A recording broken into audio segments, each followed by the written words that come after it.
और आज हम बात करेंगे एक ऐसे मुद्दे की जो कंट्रोवर्शियल भी है, इमोशनल भी है, अबॉर्शन। क्या आपको पता है कि हाल ही में दिल्ली हाई कोर्ट ने एक इंपॉर्टेंट रूलिंग दी जिसमें उन्होंने रेप सर्वाइवर माइनर्स के लिए भी क्लियर गाइडलाइंस दिए। कोर्ट ने हॉस्पिटल्स को स्ट्रिक्टली बोला कि माइनर रेप सर्वाइवर्स से आईडी प्रूफ मांगना इलीगल है, उनका आइडेंटिटी प्रूफ लेना भी जरूरी नहीं है। ऐसे सेंसिटिव मैटर्स पर कोर्ट ने बार बार अलग अलग ओपिनियंस दिए हैं। जैसे 2024 में सुप्रीम कोर्ट ने एक 26 साल की प्रेग्नेंट विडो की अबॉर्शन की रिक्वेस्ट रिजेक्ट कर दी थी। उस केस में फीटस 32 वीक्स का था और कोर्ट ने कहा कि बस 2 हफ्ते बाद तो बच्चा अडॉप्ट हो सकता है। यानी अबॉर्शन का मुद्दा हमारे कोर्ट्स तक बार बार पहुंचा है और हर बार एक नई मॉरल और लीगल डिबेट शुरू हो जाती है। आज हम अबॉर्शन के कानून पर एक डिटेल नजर डालेंगे। अबॉर्शन क्या है? अबॉर्शन यानी जानबूझकर गर्भ को खत्म करना। कानून के हिसाब से ये तभी लीगल होता है अगर वुमेन के मेंटल या फिजिकल हेल्थ को डेंजर हो, फीटस में कोई सीरियस अबनॉर्मलिटी हो या चाइल्ड बर्थ से मदर की लाइफ एट रिस्क हो। इंडिया में अबॉर्शन का लीगल इतिहास है। 1960s तक अबॉर्शन इलीगल था।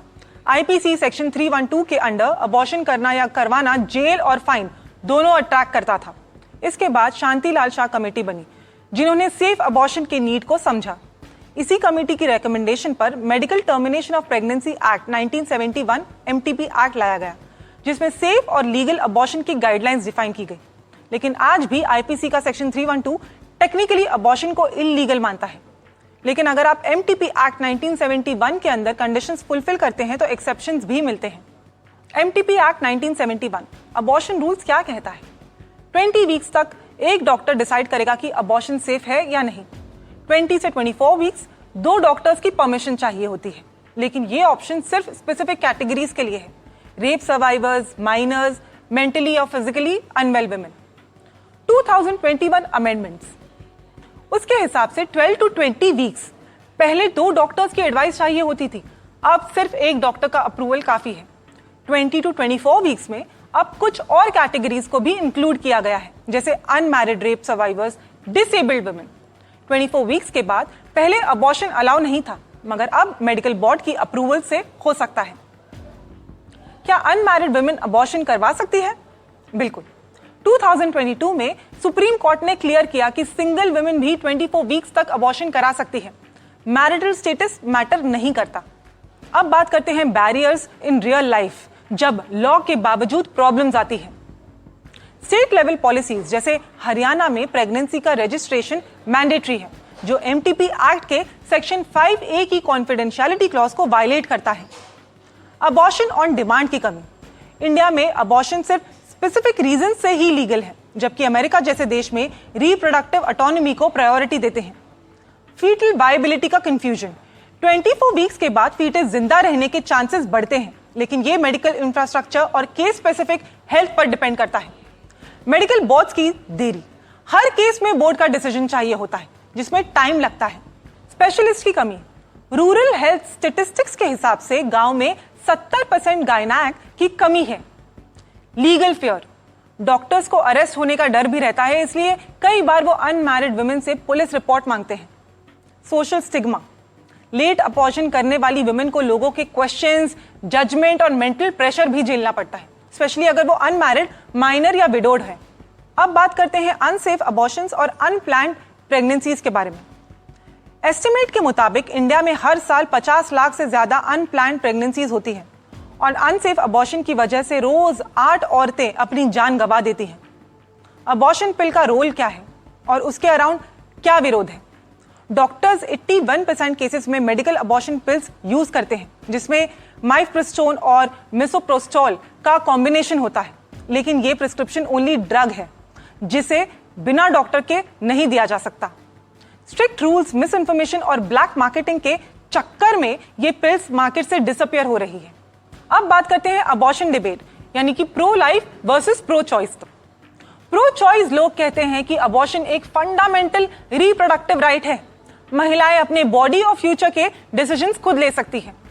प्रो लाइफ लोग कहते हैं लाइफ कंसेप्शन से ही स्टार्ट होता है, अबॉर्शन ह्यूमन लाइफ को एंड करने के बराबर है। तो ये थी कहानी एक ऐसे इशू की जिसमें साइंस, सोसाइटी, रिलीजन और लॉ सब टकराते हैं। इंडिया में लॉज इवॉल्व हो रहे हैं, लेकिन चैलेंजेस अभी भी जिंदा है। आपका क्या मानना है? क्या अबॉर्शन एक वुमेन का राइट है या एक मॉरल डिलेमा? कमेंट करके आप जरूर बताएं। अब मिलते हैं हम हमारे खास मेहमान से, रिटायर्ड हाई कोर्ट जज justice Sudhir Saxena. Hello sir, it's a pleasure having you on our show.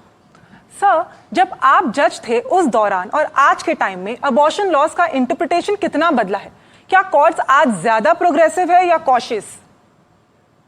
Ma'am, ये अबॉर्शन का मामला तो पूरे वर्ल्ड भर में हमेशा कंट्रोवर्शियल रहा है। हाँ, रिलीजियस बिलीफ्स ने कहा कि अबॉर्शन नहीं होना चाहिए। अक्सर यहाँ इंडिया में फैमिलीज भी प्रेशर करती थी कि अबॉर्शन नहीं होना चाहिए, लेकिन बहुत बार ऐसी स्थिति बन जाती थी कि अबॉर्शन जरूरी हो जाता था, चाहे वो बीमारी वजह से हो या कोई फीटल प्रॉब्लम हो या लड़की के सर्कमस्टेंसेस ऐसे हों जो कि उसे परमिट नहीं करते जेस्टेशन कंप्लीट करने के लिए। तो इस पर बहुत सारी स्टडी हुई और फिर धीरे धीरे 60 में रिपोर्ट बनी, 71 में एक एक्ट आया, फिर वो 81 हुआ, 2021 दूसरा एक्ट आया। सुप्रीम कोर्ट ने लगातार लॉ इवॉल्व किया है। असल में आपको पता है कि जो संविधान जब बना उसके बाद से हमारे आर्टिकल 21, 14, 19 बहुत ज़्यादा इवॉल्व किए हैं। तो right to personal life and liberty में उन्होंने सारे राइट्स इंक्लूड किए हैं। अब एक गर्ल है, लेडी है, तो अपनी बॉडी के मालकिन है वो, राइट कि वो किसी बच्चों को जन्म दे या न दे, उसकी बॉडी उसकी मर्जी है। तो इस राइट को धीरे करके इवॉल्व किया गया है और इसे स्ट्रॉन्ग किया गया है। अब ऐसे में होता क्या था, हमारे सामने बहुत से केसेस आते थे जहाँ के हमेशा ये आरोप लगते थे गर्भपात करा दिया तो डॉक्टर साहब जेल में जा रहे हैं या घर वाले जेल में जा रहे हैं। तो अब बहुत से सारे अबॉर्शन तो ऐसे नहीं होते, तो जो अबॉर्शन लीगल होते थे इनका एक प्रोसीजर बनाया कि लीगली करा लो तो कोई प्रॉब्लम नहीं, तो ऑफेंस नहीं होगा। तो ऑफेंस का एक एक्सेप्शन बनाया उन्होंने कि ठीक है, आप ये एक्ट बन गया, इस तरह आप कराएंगे तो ये ऑफेंस नहीं बनेगा। तो इस तरह ये राइट्स, लड़की के राइट्स जो मतलब गर्ल के मदर के राइट हैं, उनको रिकॉग्नाइज किया गया, उनको स्ट्रॉन्ग किया गया। बिल्कुल। मेरा दूसरा सवाल ये है आपसे कि एमटीपी एक्ट 1971 के थ्रू लॉ ने एक तरफ विमेन के रिप्रोडक्टिव राइट्स और दूसरी तरफ फीटस की प्रोटेक्शन, इन दोनों के बीच क्या बैलेंस सही से बनाया है? आपके हिसाब से आपका क्या ख्याल है? मुझे लगता है कि बैलेंस 21 ने बनाया, लेकिन अभी शायद कुछ और जरूरत है। हाँ, लेकिन दोनों बातें थी कि फीटस भी एक लाइफ है, मान ला we can not permit enemy to kill that life when it come to an end. It's nature creation है। प्रोक्रिएशन हमेशा यहाँ का एक ड्यूटी माना गया है संस्कारों में, प्रोक्रिएशन। तो ऐसे में अब लड़की का भी हमें जान बचानी है, फीटस की जान नहीं बचानी है, तो कोर्ट ने ऐसा बैलेंस बनाया है कि बीच में मेडिकल सुपरिटेंडेंट्स को इंट्रोड्यूस कर दिया कि वो देखें मतलब कि कैसे फीटस बच सकता है और सेफ लीगली अबॉर्शन हो सकता है। Thank you for your insightful answers. Thank you so much.